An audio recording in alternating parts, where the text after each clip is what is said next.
பொறையுடைமை. ஒரு 2 பேர் ஒரு கம்பெனியில் ரொம்ப நாளாக வேலை செஞ்சுட்டு இருக்காங்க. அதில் ஒருத்தன் ஒரு தப்பு பண்ணிட்டான். அந்த தப்புனால ஒரு பெரிய இஷ்யூவே கிரியேட் ஆயிருச்சு. ஸோ அந்த ஓனர் யார் தப்பு பண்ணா என்னன்னு விசாரிக்கும்போது, அந்த தப்பு பண்ண நான் தப்பு பண்ணல அப்படின்ட்டு இன்னொருத்த மேலே பழி போட்டுறான். இப்போ அந்த ஓனர் என்ன பண்ணுறாருன்னா, அவன் மேலே கோவப்பட்டு அவனை வேலையை விட்டு அனுப்பிடுறாரு. இப்போ நாட்கள் கடந்து போகுது. மறுபடியும் இன்னொரு இஷ்யூ வருது கொஞ்ச நாள் கழிச்சு. ஸோ அந்த டைமில் இவன் மாட்டிக்கிறான். பட் இவன் தப்பு பண்ணல அந்த நேரத்தில்.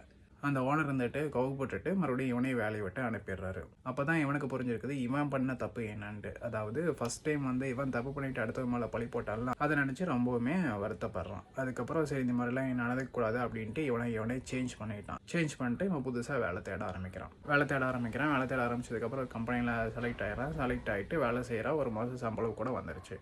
அதுக்கப்புறம் அவன் வேலை செஞ்சுட்டு இருக்கும்போது ஒரு நாள் அவன் ஓனர் வராரு. ஓனர் பார்த்து இவன் ஷாக் ஆகிட்டான். ஏன்னு கேட்டிங்கன்னா, இவன் ஃபஸ்ட் டைம் தப்பு பண்ணும்போது ஒருத்த மேலே பழி போட்டு அனுப்பினால அவன் தான் வர்றான். இவன் வேற ஒரு ஷாக்காக ரொம்ப பதட்டத்தோடு நின்றுட்டு இருக்கான். அவனை பார்த்ததையும் அவன் நார்மலாக பேசுகிறான். ஹாய்டா நல்லா இருக்கேன் அப்படி இருக்கேன்னு பேசுகிறான். அப்போ இருந்துட்டு இது உன் கம்பெனியாக அங்கே விசாரிச்சுட்டு சரி ஓகேடா நான் கிளம்புறேன் அப்படிங்கிறான். ஏன் கிளம்புறேன்ட்டு ஓனர் கேட்கும்போது அவன் இருந்துட்டு நான் செஞ்ச தப்புக்கு உன் மேலே பழைய போட்டு உன்னை வெளியே அனுப்புனேன்.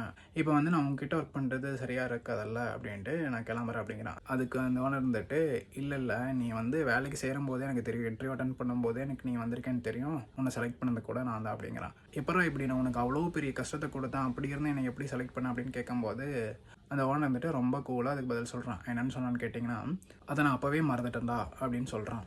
ஸோ இந்த கதை என்ன சொல்லுதுன்னா, ஒருத்தங்க நம்ம துன்பம் கொடுக்கும்போது அதை பொறுத்துக்கிறது ரொம்ப நல்லது. ஸோ அதை விட நல்லது என்னென்னா அதை அப்போவே மறந்துடுறது ரொம்ப ரொம்ப சிறப்புங்க. அதை பற்றி தான் இந்த கதை சொல்லிச்சு. இன்னையோட திருக்குறளும் இதை தான் சொல்லுது. திருக்குறளோட பொருளும் இது தாங்க. திருக்குறளை பார்ப்போமா? பொறுத்தல் இறப்பினை என்றும் அதனை மறத்தல் அதனினும் நன்று. இதோட கருத்து என்னன்னு கேட்டிங்கன்னா, பிறர் செய்த பிழையை உடனே மறந்திடுக.